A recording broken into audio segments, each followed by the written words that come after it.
All right, Terrel, maybe just what was your view of the D-line against Denver? It seemed like you were really able to fire downhill with the way they were, holding up that line. Yeah, for sure. I feel like, all those guys were coming off the ball every single play, disrupting the line of scrimmage, knocking the line back, and, letting me, Terrel, J. Poe, letting us kind of play free on the second level. So, a lot of what we're able to do stems from them. And, like Coach McDermott always says, they're the engine, they're the gas to the defense and, really to the team. So having those guys up in front really helps out a lot, especially when they're playing like that. Terrell, what do you think? You guys have defensively, if you look at the entire game, held up pretty well. Those last drives, they got to have it once. It hasn't always been successful. Why do you think you've been able to be so strong for so much of the game, but it's been that challenging part recently to finish?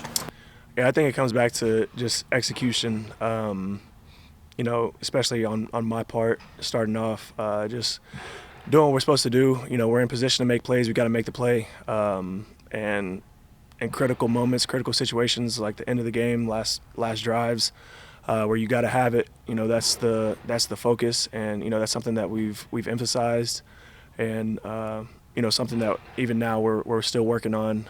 So I think everybody has that in their mind, and everybody knows obviously how important those situations are. So we're going to get it fixed. 10 games into the season, where do you feel this year you've grown the most? I would just say, just my confidence in myself, and just the communication aspect of everything that comes with being the middle linebacker, and just the energy, the effort, just the joy and the fun that I'm having out there. I feel like, as a rookie, I was everywhere. Head was spinning, just trying to make it through, and now having some time to process and go through a whole off season of learning and growing, building into this year. It's been fun. I feel like I still have so much to do, so much I can grow at. So I'm excited. Joy and the fun you mentioned, are there specific plays that are like most fun for you, or kind of what leads to those things? I would say just seeing other guys make plays, going in to film every week and talking about situations in the game, certain formations, certain calls, what we're expecting, and then seeing that play out on Sunday and somebody making a play, and seeing the time and the effort put into it to make a play. I feel like that's the most fun that I have all week, and so just celebrating with my teammates and making plays. I mean, that's the name of the game. How much of that, getting joy from seeing other guys make plays, how much of that is because of your position, like you're such a key part of that, and how much is that just how you view the game? Yeah, I feel like it's a big part of the position. You want to put guys in the best possible position to make the play. And then, just as a football player, as a teammate, you want to see everybody around you succeed.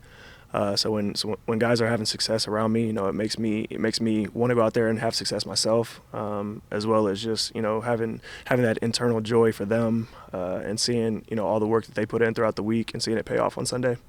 What's your summation of what happened on the field goal? Yeah, I think what it comes down to is just a communication issue. All across the board. I feel like we have a bunch of guys that have taken accountability for that, including myself.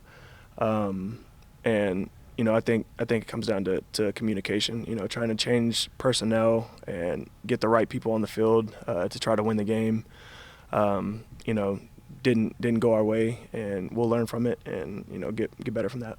Such a blur when that happens. Can you take us back into that moment of what it's like when the ball is down, you got the tape all on, the whole thing? Yeah. What are you just trying to do to just keep your head above water in that? Yeah. So. Seconds or whatever it is? Yeah, a situation like that, they're going what we would call Toro. Clock's running. They're trying to get the kickoff, the snap off in time. So third down happens. We want to get out of our defensive personnel group, get our block group on, and it's a lot of change. A lot of people running off, a lot of people running on, like I said, with the clock running. So it's a hectic situation for sure. But like I said, we've emphasized that now, and we've practiced it, and we'll be prepared for the next time. What do you see from the Jets' running game and Breece Hall? Yeah, Breece is a great running back. I've played against him a number of times in college, as well as earlier on in the year. He's a dynamic player. Strong, shifty, really catch the ball well out of the backfield, make guys miss. So he's a dynamic player. Then they got a good offensive line as well. Those guys can move people off the ball, get in position. I think it'll come down to our technique and fundamentals and our swarm mentality, getting everybody to the ball, and doing our best to contain him. He's so fast. You can't think too much about angles, right? You got to see it and go. Yeah, I think it comes down to being in the right spot, and then in the run game, all gaps being accounted for, and then at the end of the day, having 11 guys fly to the football. So if something does get out, it's not getting out for anything crazy. We're getting it down and playing the next play. First game you played him, that was his first game off an ACL tear, and now Yep. he's obviously past that. Have you seen him different things in his game that he's been able to do laterally or quickness that you didn't see week one? I think he was there week one. You see the burst, you see the quickness, the acceleration, the change of direction. Obviously he had a good game against us week one, so he's continued to have good games obviously throughout the year. So we'll be ready for that. Sean mentioned a few weeks back that Matt Milano had been back at the facility. Yep. Over last year, Micah, after his injury, he was out there coaching, a lot of days. What's it been like to have Matt back in the building, and what kind of impact has he had on you guys from a distance? Yeah, it's been great having Matt back. I talk to him pretty much every single day, before practice, after practice, before meetings, just going in there, seeing how he's doing.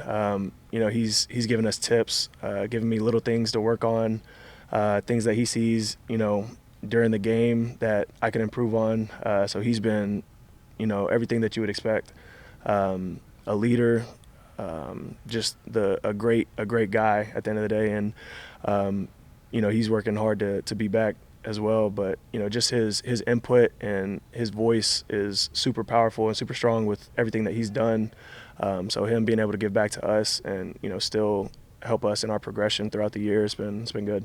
Being involved in three phases, being one of the three phases of the game, how disorienting is it to not see the offense perform as you might expect, in the past?